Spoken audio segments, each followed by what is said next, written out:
네, 마감전업 펜다운 김동현 전문가 연결했습니다. 안녕하십니까?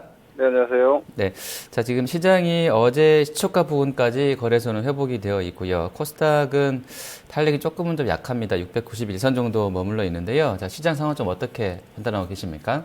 네, 어제 급락권에서 말씀드렸지만 크게 걱정할 필요 없는 박스권 방향 모색 과정이라고 말씀드렸고 오늘도 마찬가지라고 보고 있습니다. 오늘의 상승에 지나치게 흥분할 필요는 없지만 하지만 의미는 둘 필요가 있겠습니다. 어제 MSCI 지수 리밸런싱 구간에서 시스템적인 조정이 나왔고 그러면서 공교롭게도 월봉 11월 월봉이 지난 9월과 10월의 양봉 이후에 음봉으로 한 달 소화한 그림이 되어버렸습니다. 그리고 이번 달 첫 거래일인 오늘 60개월선 라인에서 양봉 출발이 됐다라면은 12월은 양봉 구조가 되지 않을까라고 저는 일단 판단을 하고 있고 여러 가지 굵직한 재료들이 12월 3일 ECB, 12월 4일 오펙K, 12월 17일 FOMC까지 이어지는 그리고 SDR 편입까지 확정됐기 때문에 굵직한 불안 요소들이 제거되는 구간이 될 거라고 보시고 좀 적극적인 포지션으로 가셔도 될 것 같습니다. 네. 자, 그럼 종목별로 보겠습니다. 먼저 한화케미칼입니다. 증권사에서 파리 기후협약 수혜주다라고 추천이 나왔던 종목이기도 하고요. 오늘 아주 급등세 나와주고 있는데요. 또 추가적으로 좀 상승이 나오겠습니까? 일단 지금 현재 하나케미칼의 모멘텀 사실 파리 기후 협약도 그렇고 그리고 전기차 쪽은 폭스바겐 사태를 핑계 삼아서 오르고 있는데 시장에서의 돈의 흐름이 어느 쪽으로 이동하느냐가 중요합니다. 사실 주식시장이라는 것이 코에 걸면 코걸이고 귀에 걸면 귀걸인데 호재도 무시하는 시장이 있고 또 악재도 무시하는 시장이 있기 때문에 어떤 모멘텀이 시장에 어떻게 반영되느냐가 중요하지만 현재 구간에서 전기차 모멘텀과 함께 태양광 관련 폴리실리콘이 아니라 모듈, 웨이퍼 셀 쪽으로는 실질적으로 글로벌 거래 자체 단가도 내려앉지 않고 계속해서 좋은 움직임을 유지하고 있기 때문에 현재 그런 쪽에서 가장 국내 시장에서 핵심적인 종목으로 하나케미칼이 컨택됐다고 보시면 될 것 같고요. 23,000원대 돌파를 하면서 장기적인 구조 역시도 중장기적인 조정을 마무리하고 상승 추세로 전환이 나오고 있기 때문에 하나케미칼의 상승세는 짧게 끝날 구조가 아닌 걸로 일단 저는 판단하고 있습니다. 다만 단기적으로 봤을 때는 일정 과열권 움직임이 들어왔고 아직까지는 시장이 위쪽에서 2100포인트의 벽을 넘지 못했기 때문에 무리하게 쫓아가실 필요까지는 없겠고요. 적정 매수 가격대 한 25,000원 선 정도로 잡고 좀 여유를 가지신다라면은 원래 중장기 주도주는 너무 성급하게 들어가시면 오히려 가격 손실을 입을 수 있기 때문에 적극적인 분들은 1차 매수 물리고 보자라고 생각하고 오늘도 사셔도 되겠지만 이후 추가 매수 여력까지 놔두신다라면은 LG화학 계속해서 말씀드렸던 전기차 섹터와 함께 태양광 쪽으로는 하나케미칼을 탑으로 놓으시고 주력 포트폴리오를 편입이 필요할 것 같습니다. 네, 다음 기아차 보겠습니다. 한중 FTA 관련해서 현행 관세율로 보면 자동차 쪽에 가장 큰 수혜가 지금 예상이 되고 있는데요. 기아차가 오늘 거의 6% 급등 나와 있습니다. 좀 어떻게 보고 계십니까? 자동차 계속해서 이번 조정기에 말씀드렸지만 미리 올라와서 선행 조정을 받았기 때문에 시장의 어떤 지지 역할을 예상대로 해주고 있습니다. 다만 그 정도의 수준일 거라고 보시면 될 것 같습니다. 기아차 같은 경우도 그렇고 현대차도 그렇고 가격적인 메리트가 생겼을 때 저가 매수했을 때 가격 보장성은 뛰어나지만 자동차 업종이 과거 2009년도 10년도 사이클처럼 MS가 급격하게 늘어난다거나 여타 업종 섹터에 비해서 아주 경쟁력이 좋은 구조는 아니기 때문에 시가총액 초대형 대표적인 어떤 수출주로서의 모멘텀 그리고 밸류에이션이 업종 전반이 좀 저평가되어 있기 때문에 거기에 대한 저가 메리트 정도라고 보시면 될 것 같고요. 가격 조정은 일단 끝났다고 보시면 될 것 같습니다. 다만 주도주는 저는 아니라고 보고 있기 때문에 현재로서는 박스권 양상이라고 봤을 때 6만 원 시도 정도까지는 볼 수 있겠지만 그 이상에 대한 어떤 여타 업종 종목 대비해서 월등한 속도 내지는 강도를 기대하기는 좀 어렵지 않을까 싶습니다. 네, 다음 포스코 보겠습니다. 오늘 오전에 나왔던 중국의 11월 PMI 내용들을 보면 아직도 PMI가 실제로 3년 내 최저치를 경신을 했었고요. 내용 보면 철강 쪽, 이런 쪽들의 공급 과잉 여파로 인해서 제조업 설문지수 좋지 않다는 내용 전해졌습니다. 하지만 포스코는 어제 좀 밀렸던 부분도 있는 것 같고요. 또 한중 FTA라든지 수급적인 재료들, 또 배당 관련한 이슈도 좀 적용이 되고 있는 것 같은데요. 오늘 4%나 급반등 좀 보여주고 있습니다. 포스코 어떤 대응 필요하겠습니까? 예, 주도주를 LG화학과 하나케미칼로 가셨다라면은 좀 방어성 포트 그리고 보장형 포트로 포스코는 현재 위치는 여전히 적극적인 매수가 필요하다라고 보고 있습니다.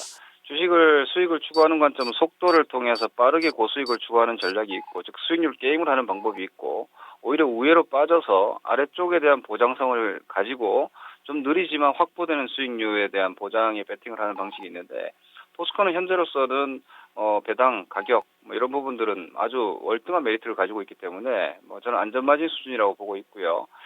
그런 관점도 가능하지만 중국의 SDR 편입과 기후협약을 맞바꾼 게 아닌가 싶은 생각도 들 만큼 타이밍이 묘한데, 이렇게 되면은 중국의 구조조정 산업인 철강 쪽에 대한 공급 과잉도 일부 해소될 수 있고요. 그리고 미국의 금리 인상과 함께 전반적인 글로벌 기업들의 설비 투자의 가능성까지도 좀 열리고 있는 상황이기 때문에 철강 업황 역시도 추가적으로 더 나쁜 전망이 나오기는 현실적으로 쉽지, 오히려 개선이 되지 않을까라고 기대해 볼 수 있기 때문에 최악의 배팅한다. 그런데 엄청나게 싸다라는 관점에서 보면 지금 현재 위치는 매수하지 않을 이유가 없지 않나 싶습니다.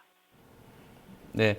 자, 다음 하락 쪽 보겠습니다. 오늘 한미약품과 LG 디스플레이 나이스 평가 정보 들어와 있습니다. 먼저 한미약품 보시면 내부자 거래 관련한 악재가 또 전해졌고요. 그리고 증권사, 외국계 증권사에서 한미약품 목표 주가를 30만 원대로 떨어뜨렸다. 이런 악재 노출로 되면서 장중에는 한 5% 밀렸었다가요. 현재는 2.9%로 낙폭은 좀 줄여놨습니다. 역시 하락세에 좀 이어지고 있는데요. 어떤 대응이 필요하겠습니까? 예, 한미약품은 제가 볼 때는 이게 완벽하게 주가 기업 자체 가치가 밸류업 되는 정석적인 코스를 밟았다고 보고 있습니다.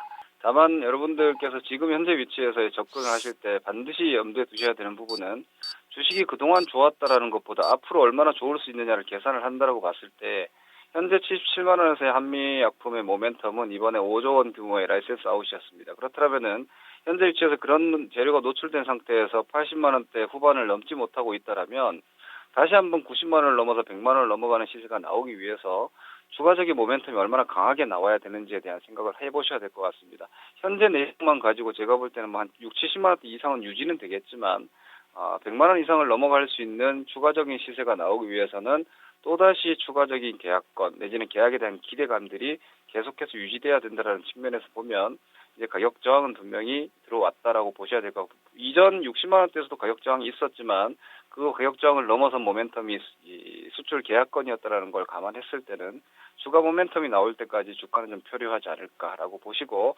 단기적인 수익률 기대치는 조금 낮추셔야 되겠다고 보여집니다.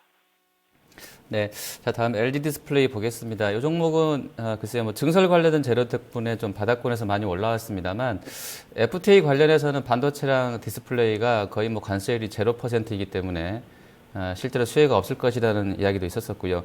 오늘 모건스타인 쪽에서 내년도 엔달러 전망을 115엔까지 떨어뜨렸던 부분들은 일부 좀 해석을 호재로 할 수도 있을 것 같은데, 주가는 일단 한 2% 정도 밀려나 있습니다. 자, LG 디스플레이 어떤 대응 필요하겠습니까?